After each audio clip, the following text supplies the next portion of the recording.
Balloon ফাটাতে পারলেই পেয়ে যাবেন একটি টোকেন উঠানোর সুযোগ। বেশি উপর দিয়ে চলে গেল কাকা, মিস। খুবই মনোযোগ দিয়েছে কাকা, দেখি পারবে কি বেলুন ফাটাতে নাকি তীর বাইরে চলে যাবে। কাকার খেলাটা সুন্দর ছিল কিন্তু বেলুনটা ফাটেনি। মারেন দেখি টার্গেট করে, বেলুন ফাটাতে পারেন কি নাই, দেখি কাকা কি পারবে।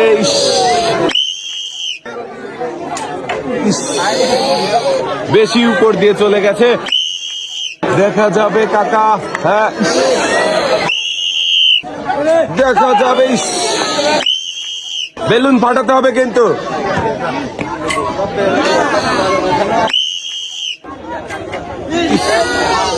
ভাই কানের কাজ দিয়ে চলে গেল, হয়ে গেল মিস। দেখা যাক কাকা পারবে কি বেলুন ফাটাতে। হ্যাঁ, খুবই মনোযোগ দিয়ে চেষ্টা করেছে কাকা, কিন্তু বেলুন ফাটাতে পারেনি। আরে কাকা একটুর জন্য